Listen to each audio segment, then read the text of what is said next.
Going over today, it was extremely lackluster. You're sitting in your critical range, as you can see right here and here. And then we're also still sitting in that clear downtrend that we have remained in over the past 6 months. We need to talk about exactly what to anticipate going to the end of this week and what has changed regarding my trading plan, specifically towards Nasdaq and tech stocks and the SP 500.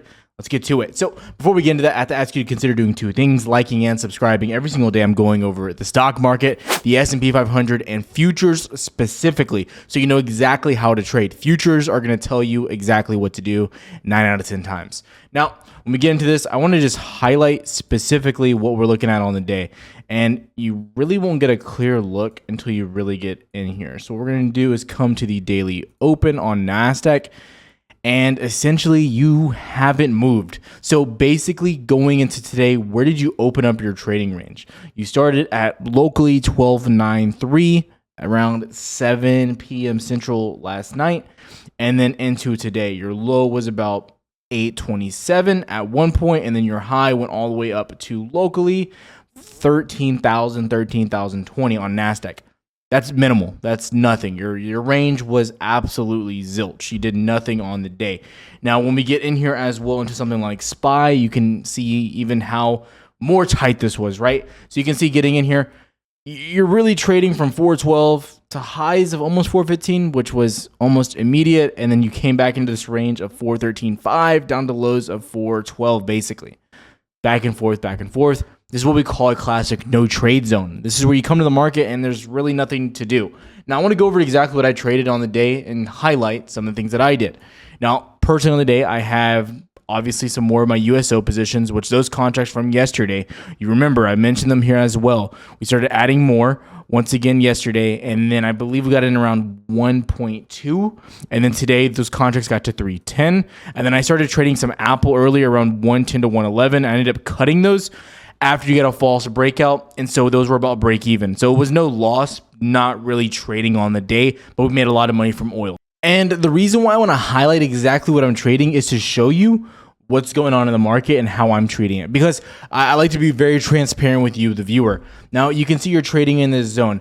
And so what happened here is you got a really nice breakdown kind of out of this zone, if you will, to locally like 411.7, and it was looking like you might start breaking down, right? So you actually make a new low, pushing down, but then you get bought right back up. When that gets bought up, in my opinion, that shows that buyers are holding you up. And when we go back to NQ, you can see it really there as well. This is when you had that drop down here and you started pushing right back up. So you continue coming down, you make a new low, and then boom, you prop back up, which shows that buyers are in the market, okay? So when we're looking at that, that made me want to get calls. I wanted to look at the market and I said, okay, buyers are holding you up. You're not making a new low. You're not holding below this key level. This shows me buyers are on the market. And now specifically with ES futures, you saw this happen pretty deliberately. This 41.3 range was where you typically held all day, and it was very much so the most interesting part of the day and where I was looking to get some calls because you were holding this key level. And again, if we go back so you can see the highlight of this level in the 4-hour chart, you can see this goes all the way back to this level. Right back here, this 41.30, 41.35 was your previous lows that you had back here as well. Again, you can just see all this range right here where it's a key support. You lose this range and it's bad news bears, right? So you're holding this level, you were trying to get some support. That's why I traded it, and ultimately never got out of this range, so I just cut it at break even to minimize losses. It ended up dropping throughout the day as well, so it was a good thing that we cut that position overall. But look in here. This video is going to be really short because you're sitting at a key level. I've already told you the majority of your move or what you're really preparing for is Thursday and Friday. Thursday, GDP, Friday, Jackson Hole. That's all that really matters. Today, you had some PMI data. You had your home sales data, which both PMI was decent and then home sales was terrible. You reduced home sales by 12% month over month, which was horrendous. But you're still holding this key range on ES, which is S&P futures, and then Nasdaq as well. So looking at this, I'm anticipating this range to kind of just continue to play out and just chop around. It's a no trade zone. I'm not even going to be going over too many stocks in this video either. So you're holding here, and I want to see this range hold through tomorrow. If this range holds through tomorrow and we stay above 12.8, that is all we need. Stay above 12.8. I will be a bull going into Thursday and Friday. We know GDP is on Friday. I anticipate GDP will be okay. I think it's just going to be moderate to a slight beat, if you will. It will still turn to the right direction. Why? Because energy prices have remained low. Now you're seeing them start to pop out of this range, which is very important to know, which I'm already in those oil positions, so please don't ask me. I'm already in my oil long positions, right? We've talked about this wedge that you've sat in and how it was the previous highs that you saw all the way back in 2021. This is a key range and you're bouncing right out of it, right? It was one of the easiest trades that there's been and they're still counting. We're still making money on it, right? So I do believe GDP and these inflationary numbers and growth numbers may be better this month and going into next month, but they're going to start slowing down very quickly because oil prices are going to start rising and the Iran deal isn't looking well, but we're not going to talk about oil right now. We've talked about it so much over the past few days. So I do believe, again, that data will come out positive. Or there's no real reason to short it into the data. That's the real answer. The real answer here is going into Thursday, do nothing unless you really start to tank and then possibly grab some of those calls because on Thursday, I anticipate GDP to do well. And so I want to play the upside from that, okay? And I know people are saying, well, Tyler, you think we're actually going to have growth in the economy? Not necessarily, but I think the numbers will reflect to a good overall viewpoint on the economy in the short term, going into Jackson Hole and going into these midterms. Now, that leads me into something else. This tweet came out from First Squawk, which comes right from the Bloomberg terminal. The U.S. President Joe Biden's public approval rating rises to 41%, the highest since early June. Now, why is that important? I want to show you something very quick. And I know people don't like me mentioning the approval rating, things like that, but I have to show you how political viewpoints line up with the economy. So, for you wondering out there, why are we bouncing around this time and why I'm not necessarily so bearish in the market just yet, which I am a big bear. I think new lows will be established. However, look at where you're at. So mid-June, you make your bottom. This is when Biden's ratings were all-time lows. And then they pop up pretty significantly from 36% to 41, 42% right now. Is that a coincidence? It's hard to say. Look at U.S. oil, the barrel, tanking. Gas prices are dropping. Approval rating is rising. Since when? That mid area in June. It's just logical to say that this is making Biden look better right now. It's just what it is. It's how the market works. It's how politics work. If oil stocks, you're in a recession, inflation, everything's going against you, no one's probably going to like you. So going into these midterms, September, October-ish, I have to anticipate no straight down movement. I have to anticipate that right now. I don't think the next level move to the downside has started yet. You need to see inflation start to spike again, and you need to see GDP slow down on growth, and those aren't happening yet. But I do believe you're getting a little bit of a pullback on SPY, and you're setting up for maybe some opportunity. Am I in any longer term call positions? No, I am not. I want to make that very clear. I have some Microsoft leaps still, but they're very, very small now, and a few Netflix. That's it. I've already taken profits on a lot of that and cut the remainder that I needed to. Now I just have a few runners, if you will. Going into some of these fundamentals, what's happening here? J and K. If we look at the daily chart, this is what we're looking at. You're getting a little bit of love today. In all actuality, past 1, 2, 3, 4, 5, 6 days, pure red. You're finally bouncing back up. It's good to see there. We wanted to see this. DXY, the dollar. You're making a double top, finding a little bit of resistance, but you're back at these key levels. So what am I looking at? I'm trying to see if DXY, one, is going to break above this level. If DXY just starts to go crazy and go past this, it's going to make me not want to trade too many things on the long side of the market.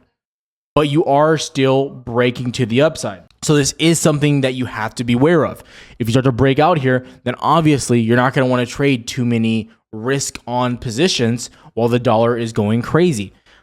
Also need to know, mentioned this yesterday, the euro, you're still sitting underneath the dollar. So you want to see the euro get back up. If that does happen, then again, it comes back onto your risk on theory of playing some of these plays back to the upside.